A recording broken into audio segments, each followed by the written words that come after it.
আজকে আমি আপনাদের এলপিজি সিলিন্ডারের আউটলেট ভাল্ব এবং ইনলেট ভাল্ব সেটআপ দেখাবো।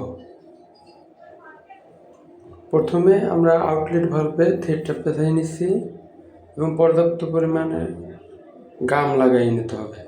সলিউশন নাম, এটা লাগাই নিলে হয় কি লিক হওয়ার সম্ভাবনা কম থাকে।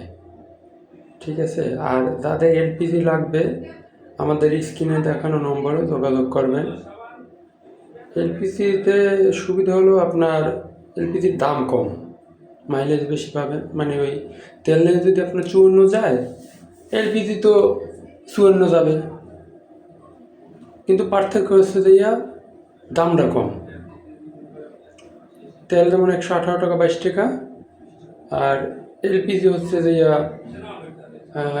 59 টাকার কাছাকাছি, 58 টাকা কত পয়সা জানি। তাহলে আপনি দ্বিগুণ পাচ্ছেন।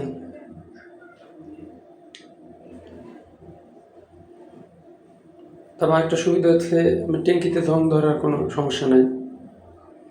আপনার ওই আউটলেট ভাল্বের সিলিন্ডারের মুখেও গাম দিয়ে নেবেন উভয় পাশে। তারপর পর্যাপ্ত পরিমাণে টাইট দেবেন।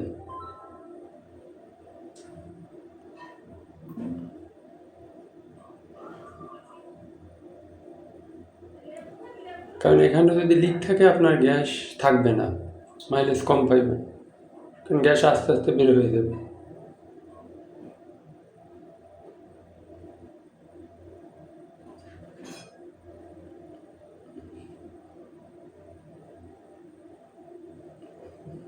যত দূর যায় অত দূর টাইট দেবেন।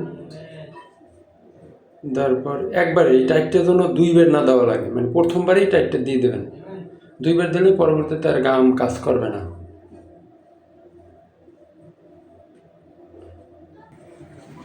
তারপর আমরা যেটা দিয়ে গ্যাস সিলিন্ডারে ইনপুট হবে ওই বাল্বের থ্রেডটা পেঁচাই নেব।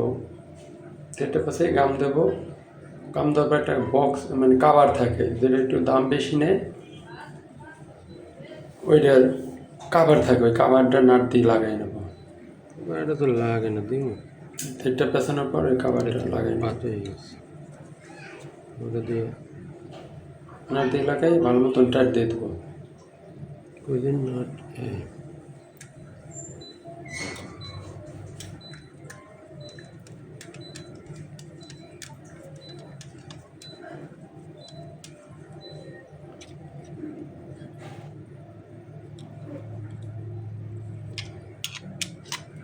এলপিজিতে বর্তমানে আমি দেখতেছি সুবিধারই বেশি অসুবিধার থেকে। ঠিক আছে। তৈলে তো প্রধান সমস্যা হয়েছে জং ধরে গাড়ি যে কোনো সময় বন্ধ হয়ে যায়। তারপর আবার পরিষ্কার করার লাগে কার্বোরেটর ট্যাঙ্কি। আমি একবারে বিড়ম্বনায় পড়ছিলাম, তারপরে এই এলপিজি সেট আপ নিয়ে আসি। এখন মনে করবেন আমি 650 টাকার গ্যাস দিয়া 563 কিলোর মতন চালাইতে পারি।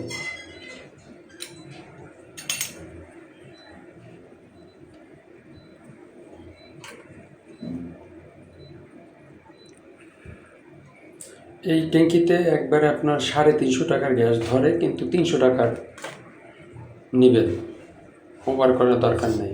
300 250, যাদের দূরে যাইবেন তখন 300 টাকা